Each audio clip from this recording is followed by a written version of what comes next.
যে সতীর অংশ পড়েছে, কেউ অনেকে ভাবছে যে মায়ের মাথার হয়তো মুকুটটি পড়েছিল বা কপাল পড়েছিল, কিন্তু এখানে মায়ের পড়েছিল সেটা হচ্ছে করটি, মানে ফুলির অংশটা মাথার। তাই করটি থেকে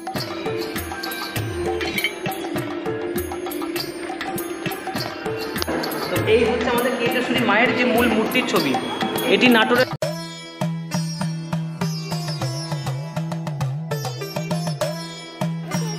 হ্যালো এভরিওয়ান, শুরু হয়ে গেছে কিরিটেশ্বরীর পৌষ মেলা। আর সেই মেলা দেখতে এবং আপনাদের দেখাতে আজ আমি চলে এসেছি সেরা পর্যটন খেতাবপ্রাপ্ত কিরিটেশ্বরী বা কিরিটকণা গ্রামে।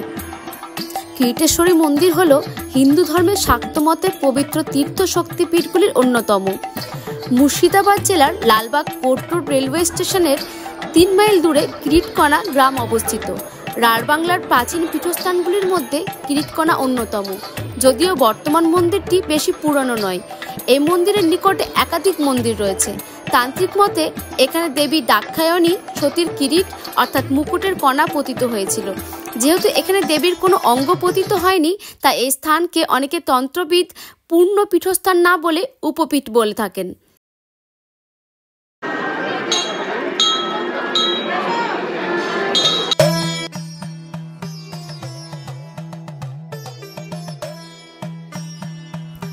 পৌষ মাসের প্রতি মঙ্গল ও শনিবার এখানে দেবী কিরিটেশ্বরীর মেলা বসে।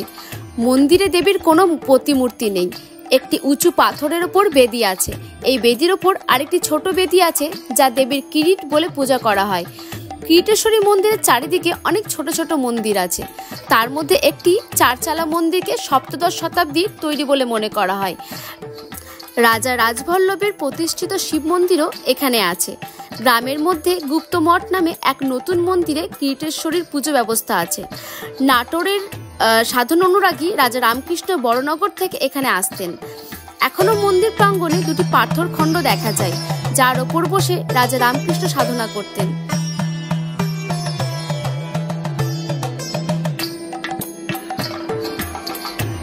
আর এই হলো চারচালা বিশিষ্ট গুপ্ত মন্দির, যেখানে প্রতি মঙ্গল ও শনিবার মায়ের পুজো হয়ে থাকে।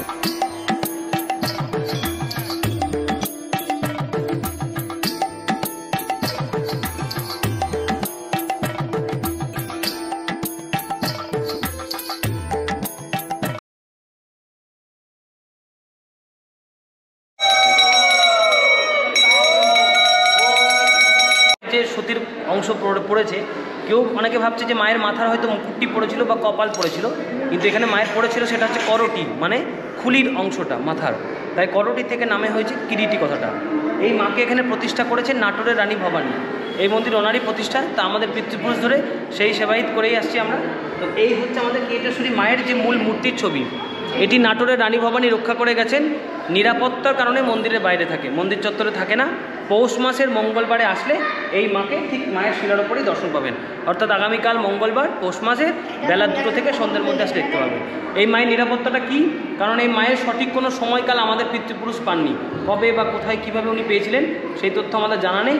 তবে মায়ের মুখের আকৃতিটা লক্ষ্য করুন, এখানে ভগবান বুদ্ধের একটা ছোঁয়া আছে, ঠিক আছে, যার জন্য এগুলো সব বন্ধ আছে। বিশেষ দিন ছাড়া মায়ের দর্শন হবে না। এই নকশাই হচ্ছে মায়ের রূপ, ত্রিনয়নী জিহ্বা। এই ফুল পাতা লতা নকশা দেখছেন, এই নকশা হচ্ছে বৌদ্ধের শ্রীযন্ত্র। খাঁজটা খোপটা এটা হচ্ছে ইসলামিক স্থাপত্য।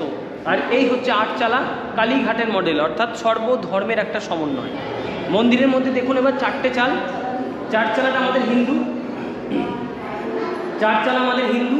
এবার বাইরে থেকে বেরিয়ে দেখবেন পেটটা এরকম বেঁকানো, অর্থাৎ এই বেঁকানোটা হচ্ছে ইসলাম আর অগ্রভাগটা হচ্ছে বৌদ্ধ প্যাগোডা। মানে এখানেও রানী ভবানীর বার্তা হচ্ছে যে প্রাচীন যুগে এই বৌদ্ধ ইসলাম হিন্দু সেই সময় ছিল একটা একান্নবর্তী পরিবার, যেটা আজকে ধর্মের কারণে হয়তো ভাগ হয়ে গেছে। সেই জন্য প্রাচীনকালে যেহেতু এই ধর্মের কোনো ভেদাভেদ ছিল না, তাই আমরা ছিলাম একান্নবর্তী পরিবারের মধ্যেই। তাই 51 পীঠে এই একান্নবর্তী পরিবারের স্থাপত্য রানী ভবানী তুলে ধরেছে, যার জন্য হয়তো ভারত সরকার আজকে এই জায়গাকে সেই প্রথম স্থানে স্বীকৃতি দিতে পেরেছে, এই গ্রামকে নিয়ে, মন্দির নিয়ে। ঠিক আছে, অনেক অনেক ধন্যবাদ আপনাকে। ঠিক আছে। আর প্রত্যেক দিন এখন কত করে কপাল? 70 টাকা করে। এটা কি মেলার সময় প্রতিদিন পাওয়া যাবে? তাহলে এটা 3টে হলো মেলা। তো মেলার 1 মাস প্রতিদিন 70 টাকা দিয়ে কুপন কেটে মায়ের প্রসাদ গ্রহণ করারও ব্যবস্থা আছে। এরপর আমরা চলে গেলাম মেলা ঘুরতে। আমরা যেদিন গিয়েছিলাম সেদিন ছিল রবিবার, তাই ভিড় কম ছিল। শনি কিংবা মঙ্গলবার গেলে মানুষের ভিড়ে দাঁড়ানোর জায়গা পাবেন না। আসলে মেলা শনিবার আর মঙ্গলবারেই বসে। আর এই মেলার প্রধান কিছু জিনিসের মধ্যে এক হলো এই মেলার প্রচুর খইয়ের দোকান দেখতে পাবেন আর লোহার তৈরি জিনিসপত্র। ছোটবেলায় যখন ঠাকুমার সঙ্গে আসতাম দেখতাম ঠাকুমার খই আর লোহার বটি হাতা কিছু একটা নিয়ে যাচ্ছে। এরপর ফুচকা খেয়ে আস্তে আস্তে বাড়ির দিকে রওনা হলাম। গোটা পৌষ মাস জুড়ে রয়েছে মেলা, আপনারা পারলে অবশ্যই ঘুরে আসুন। আজকের ভিডিও এখানে শেষ করছি, দেখা হবে নেক্সট ব্লগে। ভালো থাকবেন। আমার ভিডিও যদি ভালো লাগে অবশ্যই লাইক, কমেন্ট অ্যান্ড শেয়ার করতে ভুলবেন না। ভালো থাকবেন।